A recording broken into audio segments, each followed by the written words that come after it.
It's time now for our Get a Job segment. Talent Director from the Greater St. Cloud Development Corporation, Gail Cruikshank, is here. Brady DeGagne, the Director of Programming and Facilities for the Boys and Girls Club, also here today. Thanks for coming in. Thank you. And for braving the elements. I didn't realize it'd be snowing today. We didn't plan on it, but you know what? We're hardy Minnesotans, right? Right. This is just a taste to let you know that more is coming. That's right. Unfortunately. Yeah, it's the way it goes. All right, so today we're talking about engaging and retaining our future leaders, Minnesota Young American Leaders Program. Gail, do you want to tell us about this? I would. And again, you and I have chatted before about how do we engage and retain our top talent. And this is just one example of a program that is in place that is doing amazing things. And because as we've talked about, it's only the first step to hire that young leader, that great person that you see lots of potential in.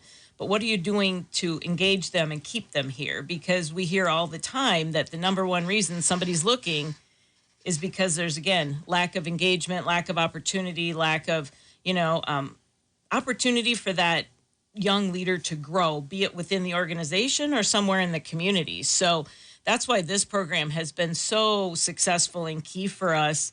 And Brady is a part of this program currently that's going on. We just announced our third cohort of young American leaders that just that will start with their program in May, but Brady's part of cohort 2. And so it's just a great program that takes our current young leaders and allows them to think about how they can help our community.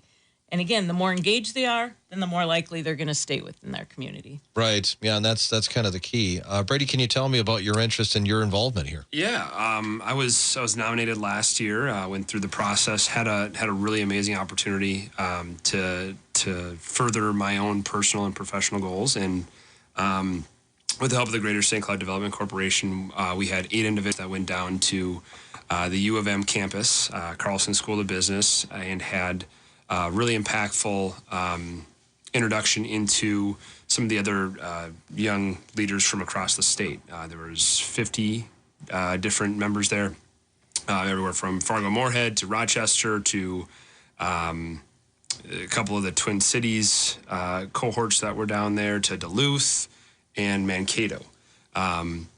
Spent 3 days going through a lot of different really impactful activities and thought-provoking interaction with the other groups, and trying to figure out what's going on in our state, what's going on in our individual communities, and how do we improve it? How do we make it better? And like Gail said, it just helps that buy-in and that commitment into our community when we get back, and wants us is able to help us develop the future for what's out there. How do you create leaders?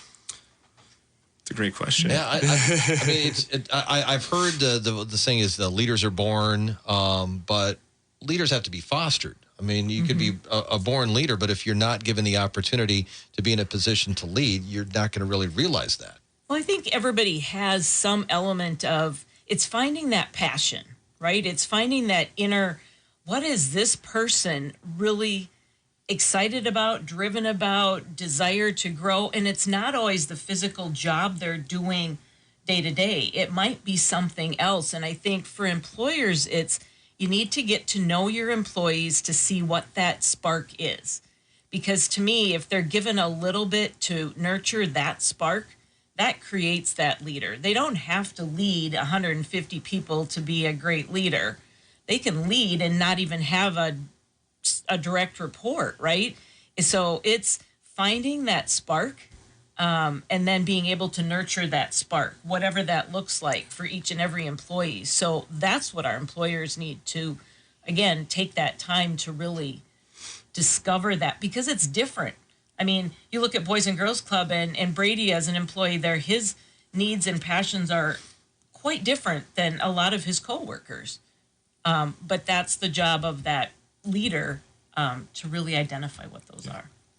Brady, do you think being a coach, in addition to the job title that you have, helps in trying to create young people to become leaders? Yeah, I do. I think to go off of what kind of Gail was saying, I think that a lot of times leadership is developed through relationships, and I think that to to Gail's point, if you're invested in your employees, if you're invested in their passions, you're going to see that payback tenfold. I think, with coaching hockey and working for the clubs, I think I get a really unique opportunity to develop relationship with young boys and girls that are, hopefully going to be productive members of our community in the future, and help deliver some of the things that I've learned along my way, and foster some of those relationships to help build quality people. So in a way, it's trying to identify positive passions for people, something that could be productive that they get excited about. Absolutely. And as you see these young people come up, how do you try to lead them down that path to something positive? I think a lot of it's just building that relationship, getting to know them, helping them understand you, being vulnerable, helping them find what the path is, lay out those expectations, hold them accountable, and be able to lead them forward through those things. From I guess my perspective with hockey, it's a little bit different than the kids I work with the clubs, because I think a lot of times there's a little bit more personal buy-in to what the overall goal is. It's not just somebody that I get to see at the clubs every day. It's somebody that I have to go and is going to yell at me if I do something wrong at the rink. So it's a little bit different. Right. Yeah. And I suppose everybody comes from a different background. Yeah, 100%. Therefore, the amount of mentorship that you can offer probably would depend on that person's need. Absolutely. And I think a big thing with our staff within our clubs is that we have to meet the kids where they're at. We have to help understand where they're coming from, what background they're looking at, what their home life looks like. When was the last time they ate? When was the last time they, do they have any personal needs? Are there any hygienic needs that they have?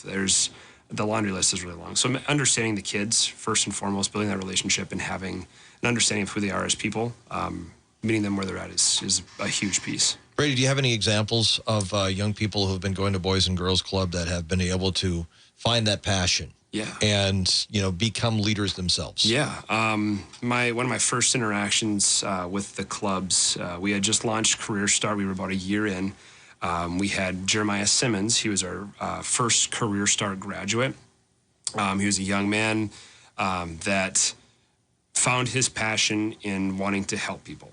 And he worked his butt off to be able to finish nursing school, get his LPN, move forward, and see he's actually living down in Rochester now. He's working for the Mayo. So fantastic individual. I'm sad he left, but fantastic individual, super driven, super motivated, and wanted to follow that passion, pursue that passion of helping people, and the direction it took was into nursing.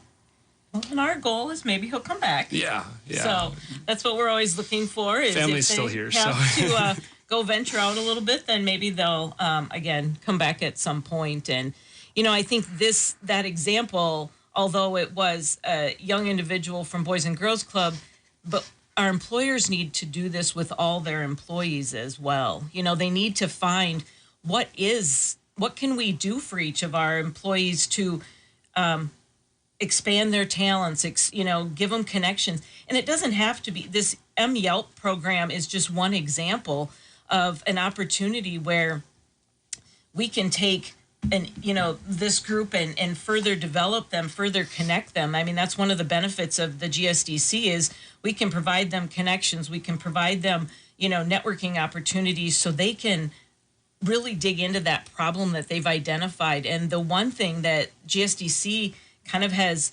formulated with this program is it's not just the 3 days they go down to the Twin Cities to learn. They come back and we want them to apply that. They identify an idea, they identify a project, and then a lot of resources, including the GSDC, will help them achieve that project. And what's been really cool to see is now we will just be starting our third cohort. So all of those young leaders are working together too. They're connecting, they're networking personally and professionally, and it's just really rewarding to see the more of a group and a bond that they make. It just, again, reinforces that chance that we're going to get to, keep them in our region. Because as we've talked about, our population is shrinking. We're, not a growing population. So we need to attract more people to the region with the goal of then let's help keep them here. Or the ones that are here, how do we keep giving them opportunities so they do consider staying or coming back at some point if they want to spread their wings first and then come back. Our time goes by fast. We've got just about a minute left. If people do want to get involved, Gail, how can they do it? Well, the best thing, if you want to learn more about this Minnesota Young American Leaders Program or some of the other great programs that are available in the community, check out our GSDC website, which is greaterstcloud.com. And then, as you all know, jobs are still at a plentiful in the region. So another reason to keep your own employees engaged so they're not considering, something else.